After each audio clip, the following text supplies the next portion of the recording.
네, 코로나19 국내 발생 현황 및 예방접종 현황에 대해서 말씀드리겠습니다.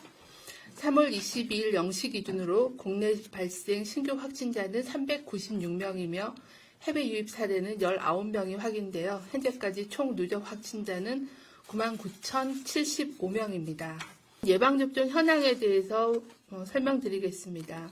3월 22일 기준으로 현재 67만 6,607명에 대한 코로나19 1차 예방접종을 완료하여 1차 예방접종의 접종률은 84.6%인 상황입니다.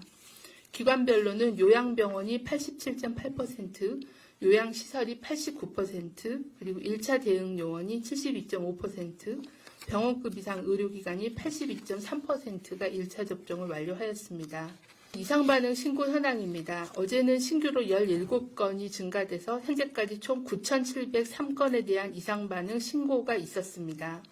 신고 내용으로는 흔하게 나타날 수 있는 근육통, 두통, 발열, 오한, 메스꺼움 등의 사례가 9,597건으로 대부분의 신고 사례였으며 아나필락시스 의심 사례가 89건, 그리고 중증이 의심되는 사례가 경련 등 6건, 그리고 사망 신고 사례가 16건이 현재까지 총 보고가 되어 조사가 진행 중에 있습니다. 내일부터 시작되는 요양병원, 요양시설 65세 이상 예방접종 계획에 대해서 말씀드리겠습니다. 추진단은 65세 이상 연령층에 대한 아스트라제네카 백신 사용 결정에 따라 코로나19 예방접종 관리 시스템을 통해 접종 대상자에 대한 등록과 동의 절차를 진행하였습니다.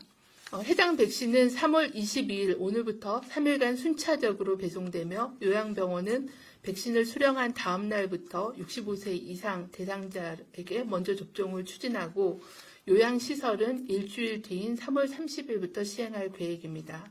요양병원은 지난 65세 미만과 동일하게 의료기관에서 자체 접종을 실시하고 요양시설은 보건소의 방문팀 또는 시설별로 계획된 의료진이 방문하여 접종을 하게 됩니다. 추진단은 예방접종 전문위원회의 권고에 따라 예방접종을 차질 없이 추진할 것이며 국민들께서도 과학적인 근거에 기반한 올바른 정보를 신뢰하고 코로나19 극복을 위해 예방접종에 적극 참여해 주실 것을 당부드립니다. 최근 해외에서 보고된 아스트라제네카 코로나19 백신 접종 후 발견된 혈액응고 장애 사례들로 인하여 국민들께서 코로나19 백신에 대한 우려가 크실 것으로 생각합니다. 예방접종 전문위원회는 WHO, EMA, 영국의약품규제청의 입장과 동일하게 코로나19 범유행으로 인한 위험이 지속되고 있는 현 국내 상황에서 아스트라제네카 백신 접종을 지속하여야 함을 권고합니다. 아스트라제네카 백신은 임상시험과 실제 의료 현장에서 코로나19로 인한 중증 감염과 사망률을 감소시키는 효과적이고 안전한 백신으로 예방접종을 통해 얻는 이득이 부작용 위험보다 훨씬 크기 때문입니다. 현재까지 자료로는 아스트라제네카 백신이 혈전 생성 위험을 증가시킨다는 연관성은 발견되지 않았습니다.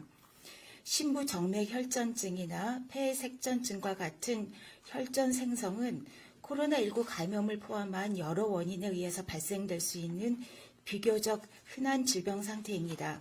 아스트라제네카 백신 접종 후 관찰된 혈전 생성 사례는 평상시 발생 수준보다 더 낮은 것으로 보고되었습니다. 그러나 아주 드물게 발생하는 특이 사례로 아스트라제네카 백신 접종 후 혈전과 혈소판 감소가 함께 동반되는 파종성 혈관 내 응고 장애와 뇌정맥동 혈전증이 보고되고 있습니다. 두 질병 상태 모두 100만 명당 1명 내외의 빈도로 매우 드물게 발생하는 사례로 아스트라제네카 백신과의 인과관계는 아직 명확하지 않습니다. 그러나 이는 극히 드물게 발생하는 특이 사례이며 아스트라제네카 백신은 우리나라에서 코로나19로 인한 중증 감염과 사망을 줄이는 매우 중요한 수단으로 백신 접종으로 인한 이득이 위험 가능성을 훨씬 능가합니다. 이에 예방접종 전문위원회는 코로나19 백신을 접종받을 순서가 되신 대상자께서 미루지 말고 백신을 접종받으실 것을 적극 권장합니다.